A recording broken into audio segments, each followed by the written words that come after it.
I vividly remember one specific, like, funny little story about that writing session. And he, like, mid-write, he was getting hungry and he went to go get some almonds, and he offered me some almonds. And in my mind, I was like, yes, like, you don't just share food with someone that, like, you don't, like, you know, kind of like, and someone that, you know, like, you wouldn't just do that to a, like, be like, you want some of my snack to like a stranger. You're not going to let some unknown stick his hand in your peanut bag. Yes, right, exactly. Right. And so I know that sounds so funny, and I don't even know that, like, funny. Dave even knows that, but he offered me some almonds, and in my mind, I was like, yes, this is like, okay, like, I'm in. Like, I'm totally in now. Hey, guys. My name is Jeff McMahon, and I play the piano for people. I've played on some big records, played on some big stages, and I've played with some big stars. Big or small, they're all the same. Taking someone with a dream, playing their song, and trying to get them further up the ladder. So that's what we'll do here. Have a conversation, maybe shine a light, and play some music. And I'll be on piano. This is McMahon on keys. I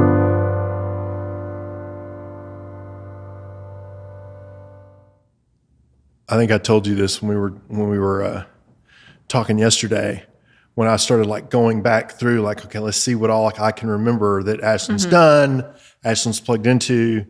And full disclosure, this is family. And I know that. But when I was going back looking through things, I was like, I was there for that. I was there for that. I was there for that. I was there for that. I forgot that I've kind of been around a while. I think I was like, I don't even know, 14 when we met, maybe? Well, 2013. 15. Okay. Yeah. I don't think I knew you before you were driving. Okay. Yeah. Yeah. Because I would come up to Stream Sound and hang out there and everything. Yes, you were always very good to me at Stream Sound Records. I was working at the record label with your mom. Yep. And you would show up in the afternoon equipped with Chick-fil-A sweet tea. Exactly. Cue Jonathan. What? Walking from Chick-fil-A. Yes. Because this is my turn. Okay. Oh, it's my turn to show up with Chick-fil-A sweet tea. Oh my gosh, this is amazing. Can we cheers? Sure. Okay. Whatever it requires. So are you going to you get to make the toast? What are we cheersing? You know, for however many years we've known each other, and through the good and the bad and everything in between. Okay. Cheers. And more to come. And way more to come. Cheers. The memories. That was a nice little surprise. So, yeah, because all of that was, I mean, it was awesome. I mean, I still have, well, I don't know if I have the actual notes or if I just have pictures of Post-it notes that you left on my walls. Oh, yeah. Your little brother was coming up at the time. You were starting to do your songwritery things. And I remember when, well, you were doing songwriter stuff then, but you had already done a lot before then by virtue of your folks and some of that stuff. So just kind of quickly,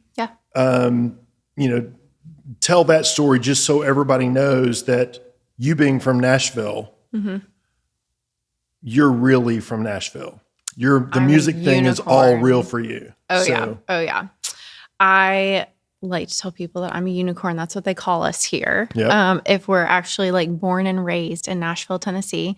So I'm a unicorn. Very proud of it. I love Nashville. My parents actually met in Nashville, singing at the Grand Ole Opry. Like, how Nashville music business is that? Okay, were they singing with the same artist? Were they on the same bill? What Yeah, is that? so they were filming a TV show called You Can Be a Star, I believe it was. Oh, I remember that. Yeah. And they were both singing background vocals. Okay. And so my mom made the first move. She was like, I'm not leaving here until I get that boy's phone number. Nice. And they met, I believe it was right outside dressing room number 6, I believe, because we were actually at the Opry. That's a different story, but another story. But we were at the Opry just last week, and so we were like, we got to get a picture of mom and dad, like outside the dressing room where they met and everything. Right. So music started in the family. Oh my goodness, when I want to say mom and dad met like when they were around 25-ish. So a long time ago. And music has just been in the family ever since then. And I mean, as every family gathering, it's like we eat, hang out, but like the night is not done until, everyone gets a guitar out or some sort of instrument. We're all sitting in a circle and singing, doing all the harmonies, like just having a good old time together and everything. Which I have... You hear stories about that, but I'm like, yeah, that really happens. I was there. Oh, yeah. I have played some of those songs. Exactly. So, yeah. Oh, yeah. Yeah. I tell people if they've like never been over for like a family dinner or any sort of gathering with my family, I'm like, you're going to get serenaded at some point. Yeah. Like a guitar is always going to be pulled out. Like there's going to be some sort of music.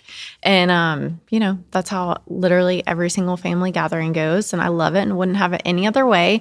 But yeah, all that to say, I mean, music is kind of all I have ever known along with my little brother. I wrote my first song, if you can even call it that, when I was like 12. And I was like, I know about 2 or 3 chords, but I am bound and determined to write myself a song. And I wrote a song, and I remember so vividly my dad like worked from home and he was in his office doing stuff. And I was like, Daddy, I just wrote a song. And he was like, okay, let's hear it. And I played it and he was like, oh my goodness. Okay. You actually did like write a song. Right. And so that was pretty fun. Getting to do that. And I mean, once I started getting into music, my brother started getting into music, and we've always been close, but like as we both really got into music, we got closer and closer because the music is really kind of what bonded us together and everything. And so we would do shows with my dad out at like the Centerville Opry and just like all different places and everything. And now you're speaking of it very kind of personally. And I know in the familial sense, the music has always been in my family. Yeah. But in addition to that, the music industry has always been in your family. Oh, yes. I mean, I remember seeing the photograph of, is it you as a baby being held by Alan Jackson? Yes. Your mom was working for a record label. Yeah. Back when it was Fanfare. I can see that picture vividly. Fanfare, which is now CMA Fest. Yes. Right. Mm-hmm. When it was at the fairgrounds. Oh, yeah. When it was really Fanfare. Yes. Oh, yeah. I mean, yeah. Where other kids would grow up going to like sporting events and gymnastics. I mean, yeah, I did all that too. But like, my mom and dad were lugging me around to showcases and Fanfare and just all different music functions. And I mean, some of the, real big stars just, quickly became our friends, especially with mom working at Sony and my dad running his own publishing company. Right. So yeah, the music industry was definitely kind of just like home for us, I guess. So you're a kid doing all of that. And I talk about it a lot in different episodes because some of the people that have visited us here, I mean, they've always crossed paths with me some way or another. But, and this will come up a number of times in this conversation as well. But, when I was on tour with McGraw, one of the first big tours we had, our opening act was Black Hawk. Yeah. And one of those three, it was Henry Paul Van Stevenson and Dave Robbins. Mm-hmm. And you were writing with Dave Robbins. I've seen a video of now. Was this that looked to be like 14, 15? Yeah, I believe I was about 14 or 15. Yeah. I'm pretty sure my dad like actually drove me to that writing session and like dropped me off. I was like, I'll see you in 3 hours. Okay, so talk about that for a minute, because if people don't know who Dave Robbins is, and granted, Black Hawk had a bunch of hits. Yes, they were 25 years ago. Yeah. Whatever. But even before that, Dave was writing songs for Restless Heart. He had a #1 with Bluest Eyes in Texas. Yeah. I mean, he was an established songwriter before Black Hawk even started, and then he became a part of the artist. What is that for you at 14, 15, writing with somebody like that? I'm Dave Robbins, and I have the pleasure today and the honor getting to write with Ashlyn Grayce.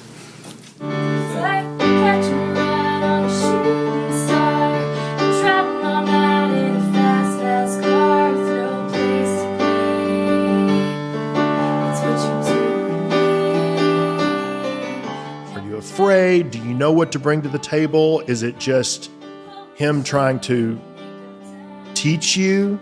I mean, what was that for you? Because most kids don't have that opportunity. Oh, that was such an amazing opportunity. And he became like quickly just such a good friend. Definitely intimidating at first, because it's like, like you were saying, he's very well-known, professional, a very seasoned musician, songwriter, and all that. But I mean, it was just so much fun. And when you write with people like that, you also learn so much. So it was also a very good like learning experience for me.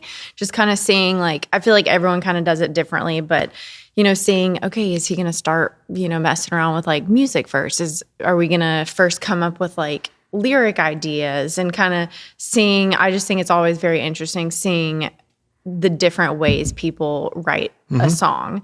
And so overall, it was just a great experience, and one that I'm so thankful for. I vividly remember one specific, like, funny little story about that writing session. And he, like, mid-write, he was getting hungry, and he went to go get some almonds, and he offered me some almonds. And in my mind, I was like, yes, like, you don't just share food with someone that, like, you don't, like, kind of like, and someone that, like, you wouldn't just do that to like, be like, you want some of my snack to like a You're stranger? not going to let some unknown stick his hand in your peanut bag. Yes, exactly. Right. And so I know that sounds so funny, and I don't even know that like funny. Dave even knows that, but he offered me some almonds, and in my mind, I was like, yes, this is like, okay, like I'm in. Like, I'm totally in now. So.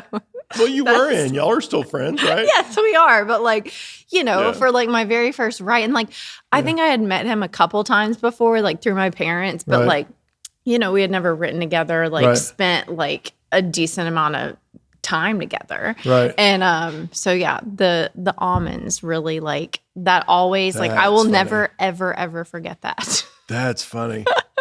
The things that make an impression. I know. Somebody was asking me when I was on the road, and, what was success? What was the first big thing that happened? And I remember when we had our first hit, and I was out on my first tour, and it was like they had iced tea and catering. Because up to that point, it's clubs that always do the easy thing, which is just throw out a cooler, throw some ice in it, and dump some cans in it. Mm-hmm. And then when they go to the trouble to put something in a pitcher, or milk, when they have an option of milk, whether you want it or not, it's like they went to the trouble. Yes. Winning. Heck yeah. Okay, so I want to bounce back to your family. This is going to be hard to keep things in line, because everything's going to keep popping up for us, which is awesome. Oh, yeah. You're talking about making music with your family. Yeah. And you talked about that being a bond between you and your brother. Mm-hmm. Now, Hunter, the thing that I always, remember musically with him is when we were doing Sam Cooke songs at your house. because I would play Sam Cooke things on the piano. Yeah. And he was learning how to play solos and Yep. all that stuff on guitar. Now, that was when he was still, I don't even know if he was in rock band class yet. That was before that, I think. so, yeah. So now he's always he's a side man like me, build things behind the. So we're entering the Christmas holidays, and you have to accept the fact that he played the Opry before you. I know. So what was that like? Because that was goodness amazing. gracious. We've not even talked about that outside of this. No. We have Okay, not. so I totally boohooed like a baby. Well, okay, let's back up.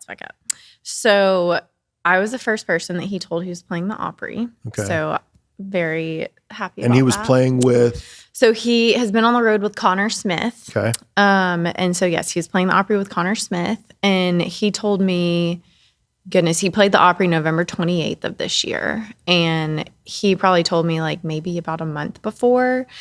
And he was like, but don't tell anyone. I want to tell mom and dad. And I was like, you have got to pull some sort of joke on them when you tell them. Right. And if people don't know Connor Smith, I don't know his music well, but he's been kind of on a trajectory. oh, 100%. He opened for Thomas Rhett. Oh yeah, he was on tour with Thomas Rhett. He Luke opened a big Bryan. festival. He played in front of us when I was playing with Chris Cagle. Yes. That was Connor Smith, right? That was Yep. that show. So he's been kind of watching that thing kind of blow up a little bit. Oh yes, Yeah. and his single now is 13 on the charts, and I mean he's definitely Right. he's doing great. So I'm just so proud of Hunter and Connor and everything. They're best friends. But yeah, when Hunter told me he was playing on the Opry, I was like, you've got to pull a joke on mom and dad. And love my brother, but he has gotten more speeding tickets than I know of anyone to get. And so I told him, I was like, you need to tell mom and dad that you got a speeding ticket, but then at the end say the only way to get out of it is if you come watch me play on the Opry on November 28th. And so he did, and it was just the funniest thing ever. But anyways, yeah, so he played last week, and it was just amazing. We got to go backstage, and it was pretty cool when we checked in the Opry. They're like, oh yeah, Hunter Cranford, his dressing room's number 3. And we're like, my little brother has his own dressing room at the Opry? And so we go back there and we got to hang out backstage, and then we got to go in the front, once he, did his songs and everything with Connor. And I mean, I just cried my eyes out the whole time. I was so proud of him. So it was the coolest experience to get to watch your little brother, because, he barely made it through high school and all that stuff. But I just want to be to all those people that, didn't think he was the straight A student, prestigious college type person. I'm he is doing so well for himself, and I'm just so proud of him. Well, and he works. Oh my goodness, such a hard worker. He works. I know that, the things that we've done together when he's helped us set up PA or chords I mean, I remember lots of small things that we did that I was kind of okay, do this. I know it's a small thing, but when you're in a big room or a big studio, like some of the studios he schooled in, it's it's going to matter, because they're not going to have 3 chords. They're going to have 100 chords. Yes. So it's fun to watch. And the thing that I love is, well, we're talking about the divine Ashlyn here. So there are lots of things. But I know that I am being truthful when I say that will be cooler than when you play the Opry still, watching him. Oh, yeah. Yeah. He just, again, I'm just so happy for him, so proud of him. And it will be a moment I remember for forever. It's just so cool. Yeah, that's fun. That's fun. And it was fun to see him on the road. Oh my goodness, I know. Seeing the pictures of y'all together and everything was so much fun. That's so cool. Yep. We're certainly going to get into all of your music. And later, we will also share the video that we did of one of your songs that I actually got to participate in on the record. Yeah. But we shot that a while back, and I know that we kind of got a little derailed because you started working on this side project. A side So project, what is it that you've been working on? And how is it that we're able to kind of jump back on the musical horse here? Yeah. Well, the project I've been working on is a baby. Okay. I had a precious little girl, Lily Jean, and I love her so, so much. And so, yeah, she's definitely for sure been keeping me busy. And she's almost 4 months now, which is just so, so crazy. But yeah, I've been trying to learn all the mom things and, you know, I have nannied for so long, but when it's like your own, it's like totally different. They send you home and you're like, what do I do? Yeah. How do I keep this thing alive? Yeah. So, but oh my goodness, I love being a mom more than anything. And so that's why it took us a little bit to get back together. And that's okay. I'm patient. You are. And you did your part. I was getting pinged at 5 a.m. from the hospital when it was happening. So That's right. Yeah. Oh yeah. I had to let everyone know that she had made her arrival. And I got to meet her last week. You did? So yes. Winning. I know. Just so sweet. Well, you're excused. Oh, thank you. I'll give you a pass on that because I know you had to spend a lot of time getting all that put together. Oh yeah. Big time. Big time. Somebody else that we have in common that I actually met through you, we've worked together with on projects. Mm-hmm. He's put together some of your records, Troy Castellano. Mm-hmm. We have been sharing Instruments for Education. Yes. Here. The program that he's got, putting instruments in the hands of students that can't afford them, schools that can't afford them, making sure they've got a way to participate in the musical scene. So we're going to shoot a piece of that. We're going to show. We're going to show a piece of that, and then we're going to come back and talk about some of our first gigs and your record. Awesome. Instruments for Education. Hey, Troy Castellano here from Instruments for Education. We're at one of our first stops here today on a Friday. We're delivering some tambourines and some shakers for an elementary school classroom. We're at Liberty Elementary School.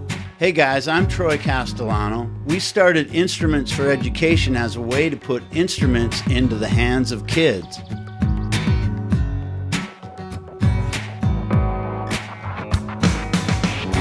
Sometimes we donate directly to students, sometimes to teachers, and sometimes to full classrooms in their schools. We're based out of Nashville, Tennessee, and we service the Middle Tennessee area.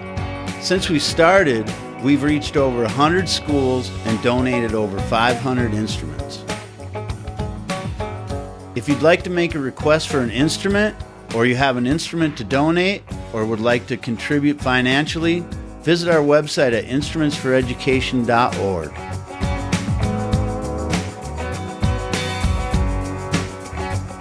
Thanks for supporting us, and thanks for helping keep music alive.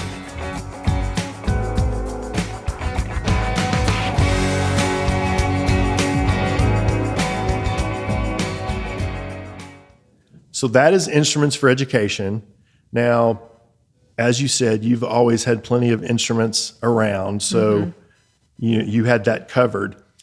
I was thinking when we were putting together some of the first things that we did that I was playing for you, and we were rehearsing in the downstairs basement at your house. Yeah. Do you remember the first lesson that I told you?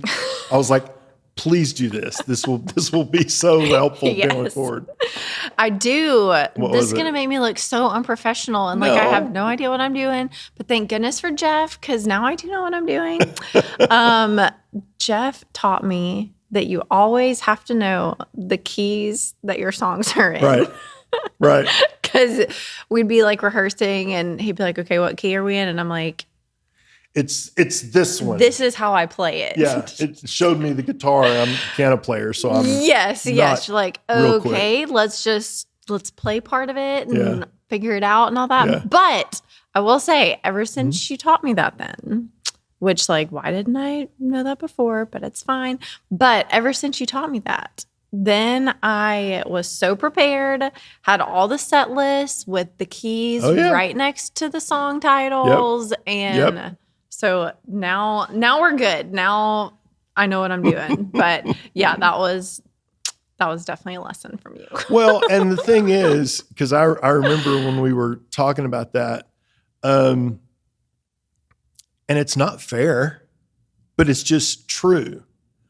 A guy can get away with that more than a girl can.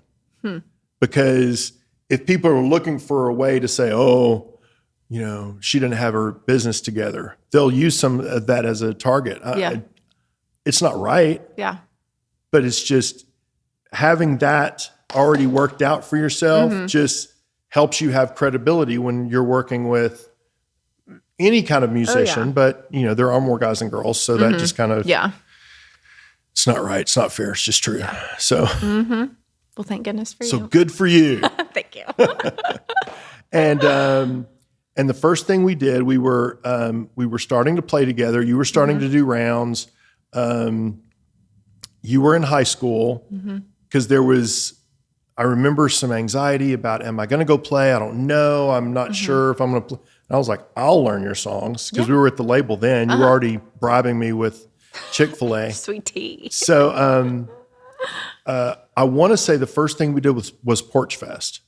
I think so. Where a neighborhood kind of takes over, bunch of porches. We Such set a up cool on the show. front porches of everybody. And I believe so. And yeah, I think that I was like kind of hesitant because I'm like, ooh, I'm not like super good at guitar yet. Like, I don't know if I can like play and sing. And it's like, at least, you know, you can have my back in case I mess up on some chords or whatever. So, and you were better than you gave yourself credit for. well, thank you. But you know, it's always like the first few ones are a little nerve wracking.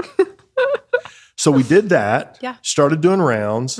Then there was the conversation about, oh, we need to put a record out. Because you had already started some stuff, but not finished it or something. I just feel like we were always like, okay, we're going to release an EP. Like, I have these songs.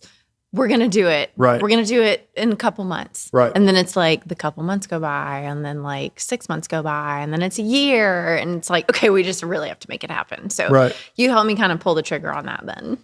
And actually, don't I have, did I? Yes, you do. Yeah.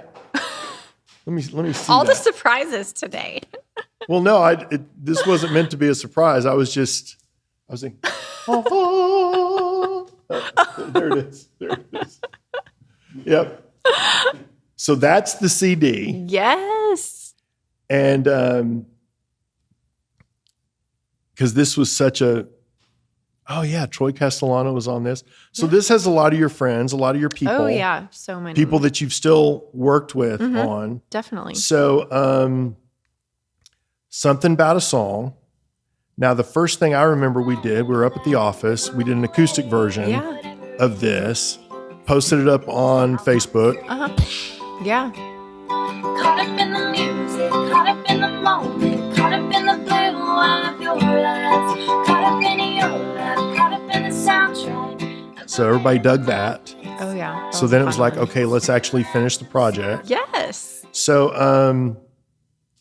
I don't know which of these you want to, I mean, are there highlights? I mean, I can't imagine that they all don't have some kind of meaning. Oh yeah. Because I know you, I know the impact of 601. Yeah. Which was, that's your only solo write on here. Why is that a solo write? Oh my goodness. Well, long story short, my childhood house, my mom and dad sold our childhood home, and which it's fine now. I didn't think it would bother me when they sold it. And then one day I drove past after they sold it, and there was just like a bulldozer literally just like wrecking it all down. And it hit me so hard. I did not think it was going to hit me like that. But yeah, after and you seeing had been that, out of the house. Yeah, we had been out for a while, like moved into the new house and like loving the new house, loving the new neighborhood, like all that and everything. And it hit me so hard. And so I remember vividly, I was dog sitting for someone and I drove back to their house and just crying my eyes out the whole time.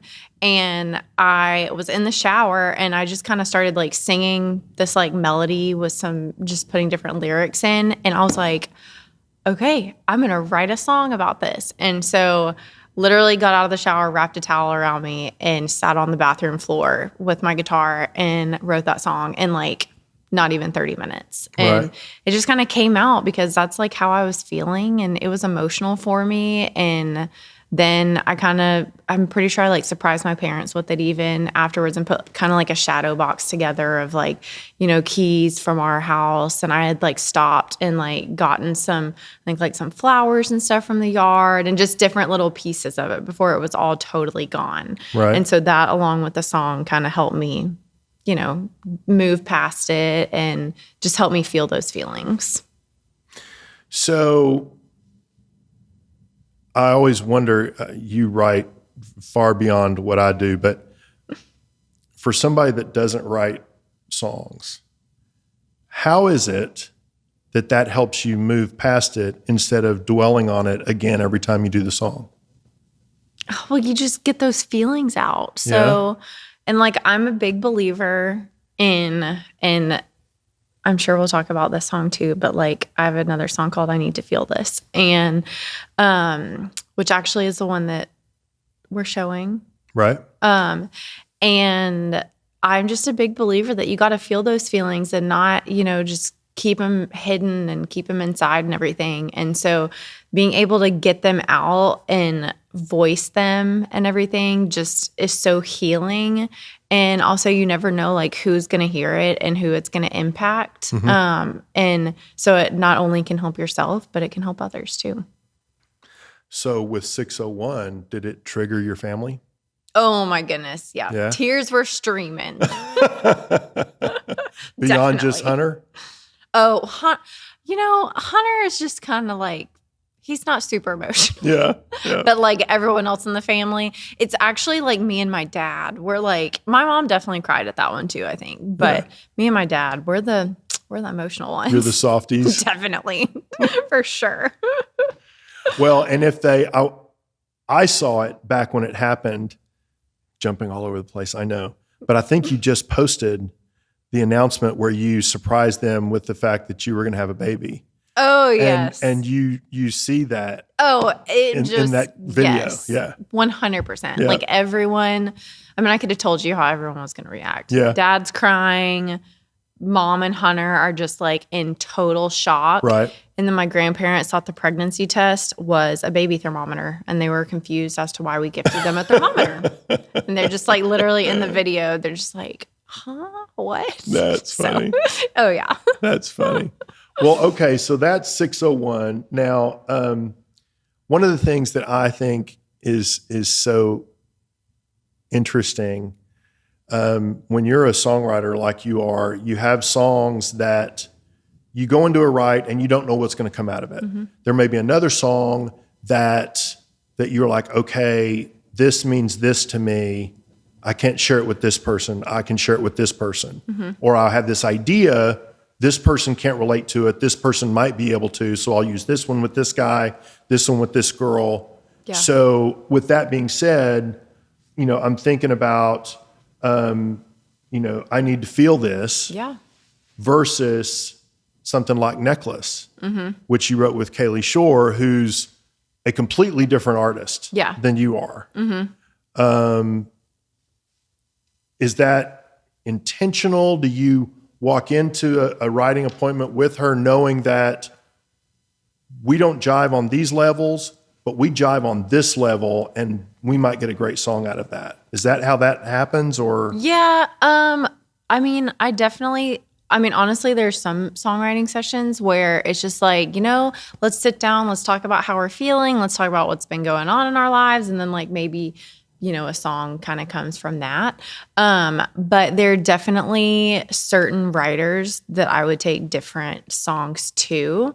I mean, one specifically that, you know, stands out in my mind is my latest single that I have out, Letter from Heaven. That I had already had I had like, I think like part of a verse and a chorus, and my grandmother had recently passed away. And it was just something that was so like near and dear to my heart. And I had mentioned it to like some other writers, but then I was like, I don't really I feel like we're kind of on different wavelengths and stuff like that. And then I was like, oh my goodness, Steve Dean. He just is so talented. And just is, I feel like more of like a country type feel instead of like more the pop route and stuff like that and everything. And so I brought it to him, and and Steve Dean has written some big things. Oh yes. I mean, like was like 7 million sales of a George Strait track. He's got a bunch of number ones talented. And stuff like that. Oh my goodness, yeah. And so Were you already writing with him at that point? Had you written with him before? We had written maybe like one other one. Okay. I honestly like don't totally remember, but we had like known each other and everything. That was probably like our second or third write together. Okay. And but I just knew like he would be like, I had no doubt in my mind that once like we talked about it and everything, that he would be like, let's do it. And it just turned out, it's like one of my very favorite songs. And he had recently lost, I think, his mother maybe. And so he could really relate to it and everything. But yeah, that's a great example of, just someone that I would trust with a song like that. And someone that's definitely more like country related, whereas nothing against any other writers. But, if someone was more pop or rock or anything like that, then I would definitely kind of steer away from doing something like that with them, I guess, if that makes sense. Yeah. Well, and he's a more seasoned writer, so he's probably also, I would think it's probably easier to kind of trust him to take care of your intention. Yes. I don't know if that's definitely. the No, right way I to, totally see what you're saying. Yeah. To understand what you're wanting to do and to try to keep that kind of safe. Yeah, I guess. definitely. I had forgotten about that song because that's not on your EP. Yeah, I know. That's my newest one. But I was talking about it with somebody the other day. Yeah. What is this here? I need to hit play on it. Yeah. Jeff, all the surprises today. Okay, let's see. Okay. Hey, Ashlyn. I was thrilled when Jeff called me and asked me to be a part of your interview. We met when you were 8 or 9 years old, and now you're a mom. It's amazing how much time has gone by. But you're such a talented writer and such a fantastic artist. But I want to make sure we get back in the writing room someday, because Letter from Heaven is still one of my favorite songs that I've ever been a part of. And I just want to thank you for writing that song with me. Have a great day. Oh, Steve, I love him so much. How special. Yeah. Oh, my goodness. He's just the best. He's a good dude. He is. Goodness, what other surprise are you going to pull out? Oh, who knows? Who knows? Oh.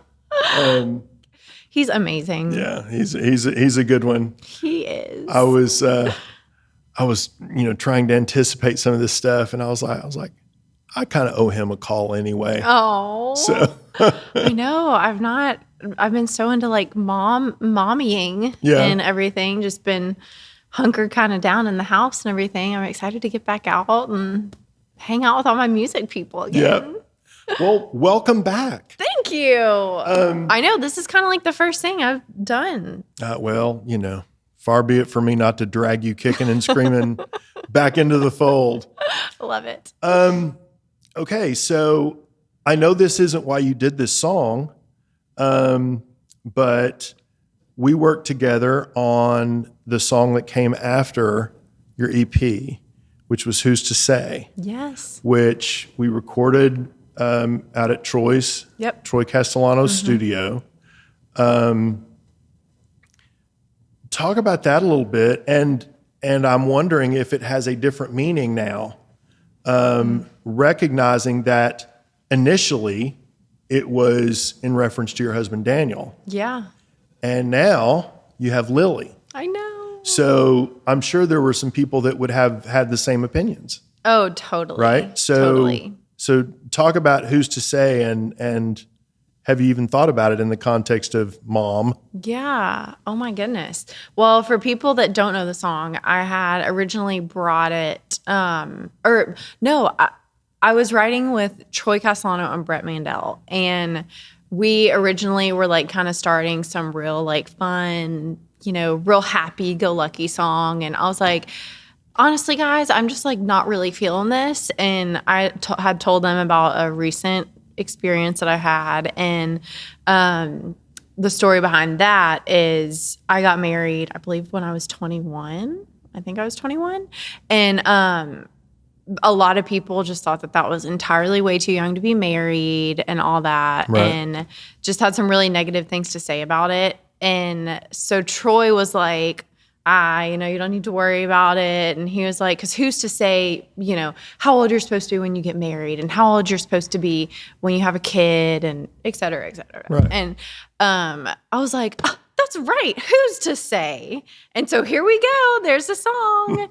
And so it was just really special to, again, like get those emotions and feelings out and everything. Right. And, I really haven't thought about it in the aspect of now being a mom, but you make a great point. I mean, honestly, like people had way more, there were just so many more negative comments about me being married at 21. Right. And I'd like to go ahead and tell those people that I am still very happily married and I still love my husband. And now obviously we have a beautiful baby girl. And so, you know what? If you're listening out there and you want to get married at 21, I say go for it. Yeah. Because it has been amazing. But yeah, I mean, just the song, like, who's to say how to live your life? And you know what's best for yourself. Right. And obviously, if you are doubtful, if you're questioning, like, maybe I shouldn't do it, then like follow your gut and maybe you shouldn't. Right. But, if your gut and your heart is saying, yeah, like I'm ready to get married. Yeah, I'm ready to move. Yeah, I'm ready to have a baby. Like, go for it. Right. Do it. So, yeah, thanks for making me think of it in a different way. Hey, that's what I'm here for. It's a timeless song, I guess. Well, and you didn't know this, but I told you this yesterday or day before. Because you got married, I actually have my first and, well, I guess it's not my only now, but that was my first professional photo credit. That's right. Do you remember this? From the Knot. Yeah. Yes. Yeah, because Yeah. Daniel had called me Yep. to shoot the proposal. Yes, you were so Jeff is the only person that was like actually in the room when it happened. Like you were like right there. I was right there. Wow. That's pretty special. That's pretty special. Wow. We go way back. I know. We really do. I know. That's amazing. In fact, I was thinking this morning when I was getting ready to come up here to do this. You did this on purpose, and it has remained special for me because there was a few Thanksgivings I've spent with your family when I've been here and stuff, and I have the photograph from one of your Thanksgivings on my dresser because I had made a comment to you once about you had talked about having some pictures. I'm like, yeah, I can't put that picture out. There had been some things going on in my life that were not pleasant. And I said, I can't put the picture in a frame and put it out because if I put it in a frame, you're going to disappear. And I know it's crazy, but I was doing it. And so you gave me that picture in a frame. And it's still up. Right. Because you were like, nope, this is Yeah. me not disappearing. That's right. So No. thank you for not disappearing. Hey, you're never getting rid of me. No. You're an uncle now, you know? I guess I am. Yeah. Little Lily. I guess I am. I know. I'm wondering what your take is on this because you've got experience, as an artist that has fans and as a writer that works with people like Dave Robbins, Steve Dean that has all these number one hits and things. We did a show. I played for you at a show that you did at Dave Lipscomb, Lipscomb University when you were in college. we did a show before a football game. And after that show, there was one person, I mean, there wasn't that many people around backstage, but there was one person backstage that was waiting to talk to you about your performance. Who was that, and what did that mean? So that was Sheryl Crow. Yeah. And I remember so well, there were like 2 security guards at the foot of the stairs. And I can't remember if you were like standing around there on the stage or whatever. Oh, yeah. But the security guards were like, Ashlyn, this lady's wanting to come say hi, but like, we're not going to let her back or anything. And I was like, who? And I'm like, that's Sheryl Crow. You can let her back. You can let her back. And she just came up and she was like, I just, wanted to say I really enjoyed your performance and keep doing what you're doing and your songs are great. And just like had so many like words of encouragement for me. Yeah. And it just meant so much because she also is a very seasoned musician, songwriter. Oh, yeah. Well known, just very like professional. In all different arenas. Yes. I mean, she's recorded country songs. She was a backup singer for Michael Jackson on tour. Oh, yeah. Just lots of things. Yeah. Incredible. And the fact that, she could have been anywhere else and with very, well-known other professional musicians, just, people more of her caliber and everything, that she took time out of her day and, out of her evening of being there and enjoying everything. She took time to come up to me and, tell me that I did a good job and that she enjoyed my music and everything. And I'll never forget that, just because it also was a good reminder of like, no matter how, well established you are and everything, it's like you go back and you kind of give back, and she kind of did that for me. And just the 5-minute conversation from her just meant so much, and I will never ever forget that. And it just also made me realize that like she's so huge, but like she is approachable, and we just had a quick little conversation, just how we're having a conversation. And so that was so special. Well, she's plugged into Lipscomb somehow. Yeah. I mean, I would love to think she was there only to see your show, but she's got some family or a sister in town or something. So that was really cool when she did that. And I was just like, okay, I love the music stuff that you've done. Steve McQueen is my jam. I love that record. But yeah, just thanks for, after all of that, still, being willing to do that. Oh yeah, definitely. So, I want to share the song. Yes. Now I'm reminded, we were talking about family coming back around. We shot the video for I Need to Feel This with a pretty notable videographer in town. Randy, who was our intern at the record label, who is now a very successful videographer. Oh my goodness. Shoots a lot of videos for us. Yeah. Oh my goodness. So he shot the video. It all comes back around. I know, full circle moment. All comes back around. Sure. So we're going to show them that. Awesome. And then I'm going to ask you about your planner. Yes. And then my favorite thing. Did you say you might have a question for me? I do. Okay. Definitely. So I need to feel this.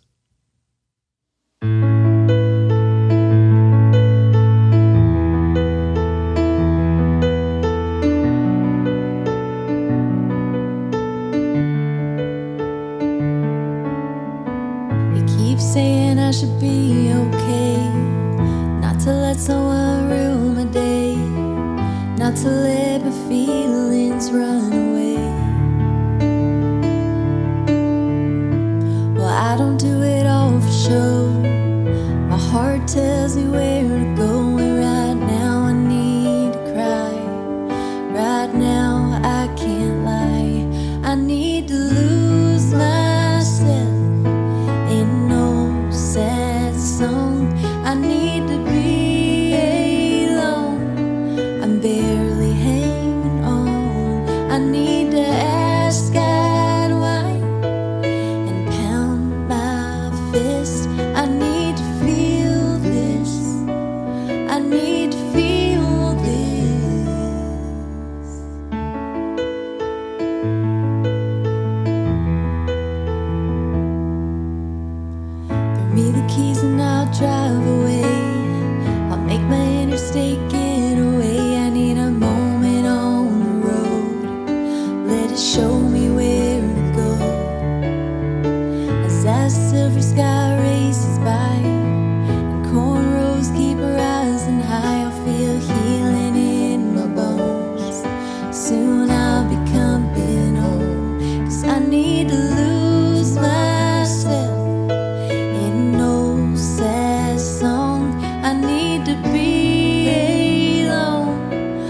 I know it's hard to see me down, to watch me struggle on the ground, but you gotta be lost to be found. So I need to lose myself in no sad song. I need to be alone. I'm barely hanging on. I need to ask God why and pound my fist. I need to feel this. I need to feel this. Oh.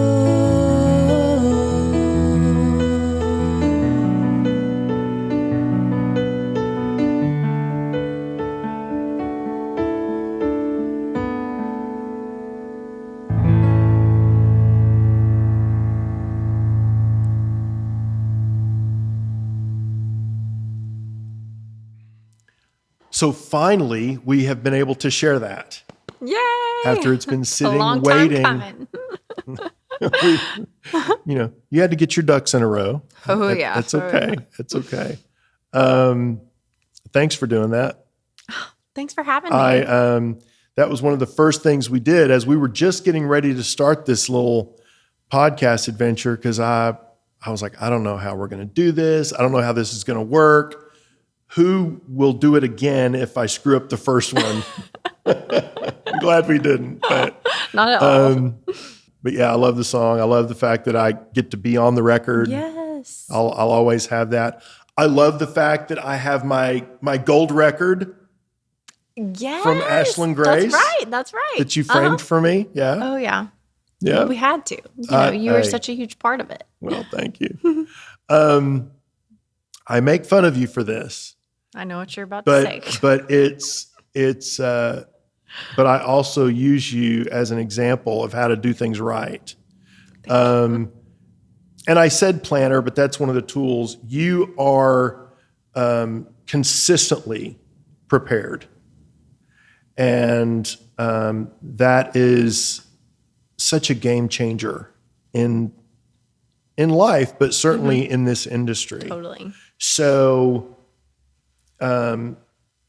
whether it's the planner that you order every year, the colored pens that you always have around with you, because it's here's music this, here's family this, here's college this, here's all the things. I remember one thing that you did that I just thought was awesome.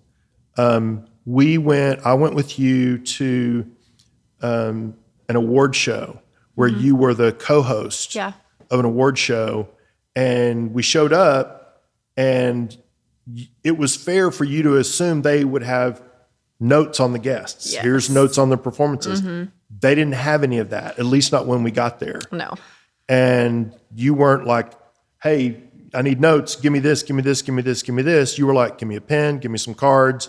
And you started Let's do this. taking care of it yourself. So I would love to think that people can watch some of these interviews and learn something that gets them further down the road.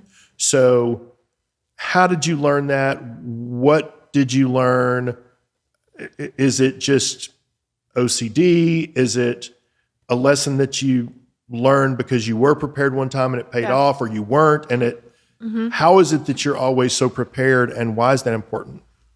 Oh my goodness. I feel like it stems back to, so my mom used to work for Sony, and she was in charge of like the ACM awards, CMA awards, like all this stuff. And I remember so well, I mean, for years, like she would always have organized binders and take them everywhere. And actually, I was joking around with her one year. I think it was, I forget what awards y'all dealt with at Stream Sound when y'all worked together at that record label, but there was some award show in Texas.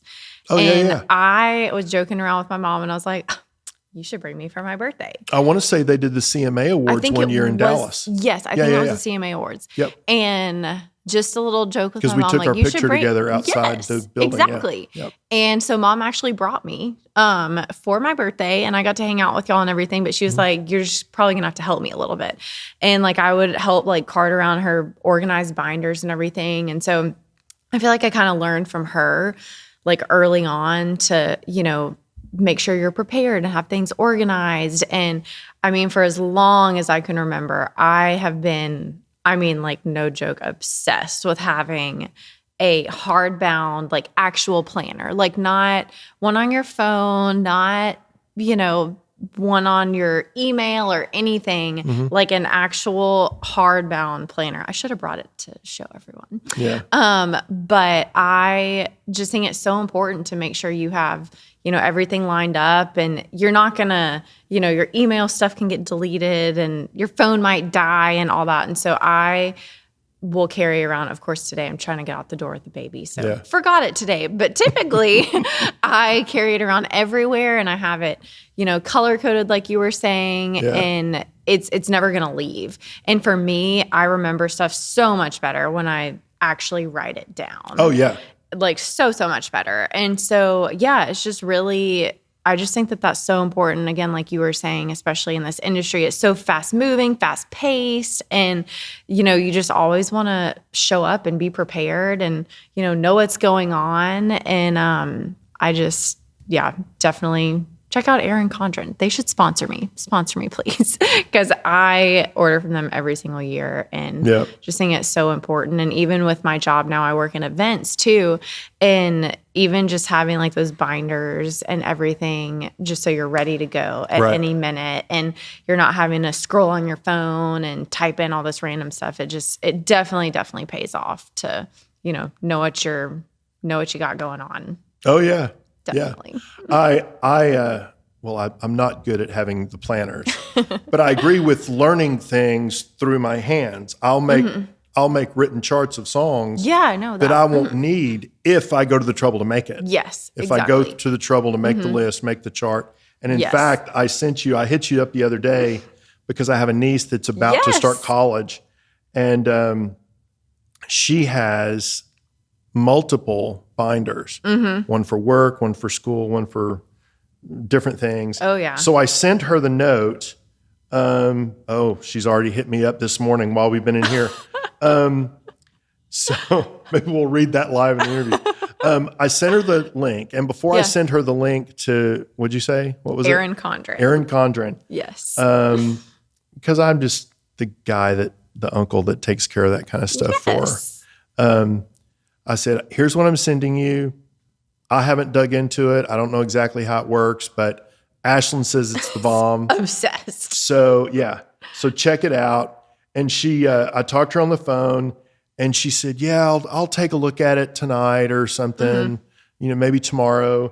And then honestly, it was like 2 minutes later, and I'd sent her the link, and she said, I can already tell just by looking at this, I'm interested. LOL, tears crying. I'll sit down when I get home and look more closely at what all I can do. This looks awesome. Yes. I was like, see, y'all for real sponsor me, please. Yeah. I'm giving y'all so much business. Ashlyn Grayce, Erin Condren on the side of your tour bus. Yes. I mean, I've now gotten my mom like hooked on those things too. Yeah. That's like either her birthday or Christmas present every single year, because you can like customize them. And I mean, it's just, they're honestly incredible. Yeah. I will share the progress report as it comes in. Please do. Please do. Now I'm invested. I'm almost afraid to ask because you could possibly know where the bodies are buried. What questions do you have for me? Okay, so I've never like actually asked you this, but I am so curious. So you're always on kind of like the backside of things, and backstage stuff, and behind the camera, and behind the keyboard, like kind of towards the back and everything. But like you have said previously, you're not really like a songwriter or anything, Right. But if I'm not mistaken, you recently wrote a song with Troy Castellano and Maddie True, right? Right. How was that for you? What was that experience like? And was it like like a totally different world? Like, how was that for you being in a co-write? Wow. Well, so that was Long Gone John. Yes. That was her most recent single. Mm-hmm. And I mean, I've written things here and there. Yeah. Now I haven't. Most of the things I've written on my own. Mm-hmm. I've worked with Maddie a lot with things. I've worked with Troy a lot in the studio. Yeah. Collaboratively. And she had this idea for this song that she wanted to write, and honestly, I thought I was hooking her up with Troy. Yeah. And she wanted me involved in it, and Love that. which was fun. I kind of wonder. I get a little musically meticulous with some of the songwriting. I think I don't really have a lot to compare to, but I feel like there's a lot of songwriters that try to take shortcuts by saying, well, that's just how people talk. I'm like, yeah, but it doesn't, rhythmically, it doesn't fit. Yeah. I see You what you're know, saying. Frank Sinatra would have never done that. Dean Yes. Martin would have never done that. You know, Billy Joel would have never done that. You know, they would say there's a better way to do it that will fit rhythmically.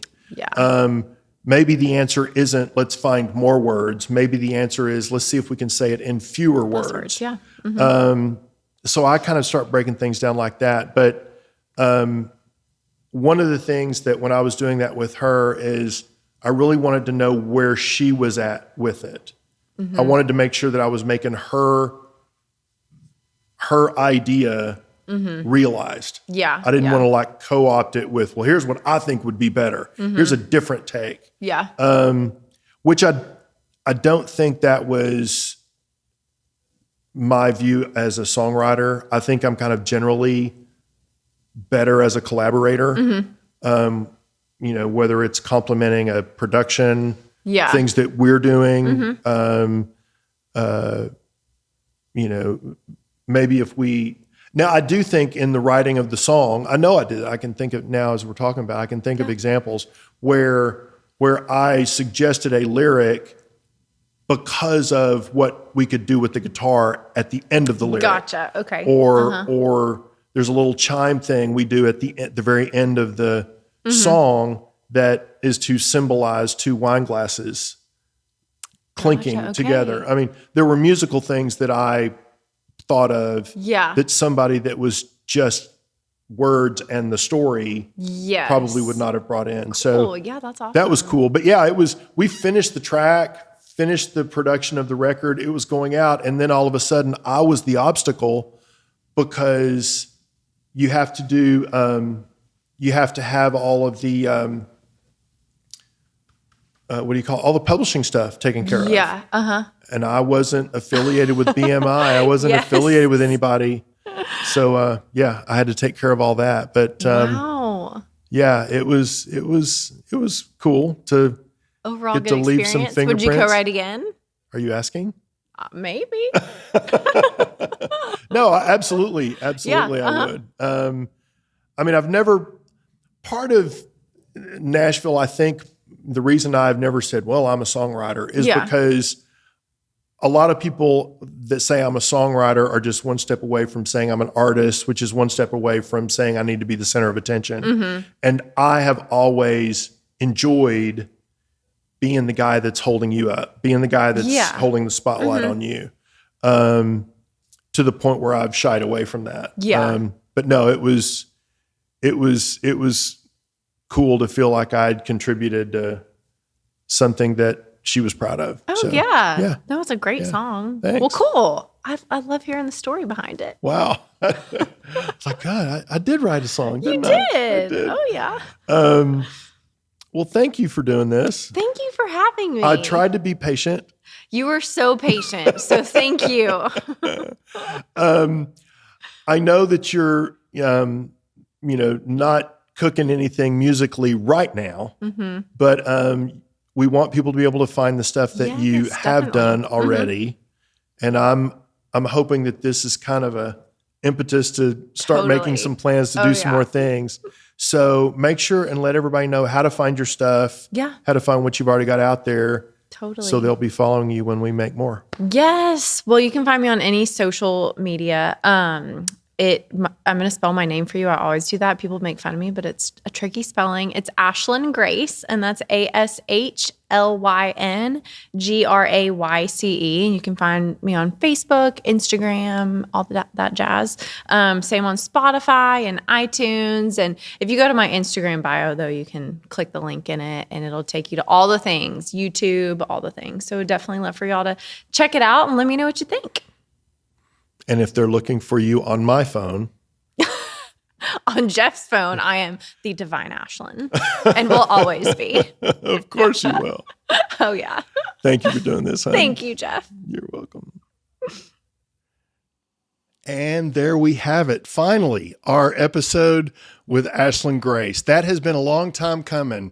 So thank you, ma'am. That was fun. And thank you, Lily, for lending us your mother for a couple of hours. I appreciate you, ma'am. If you are not following McMahon on Keys, please subscribe. We have a lot of content that we're going to be dropping over the next few weeks.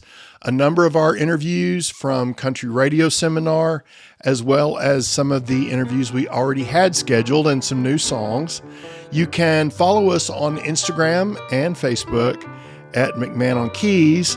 And if you have thoughts or questions for us, you can email us at jeff@mcmahononkeys.com.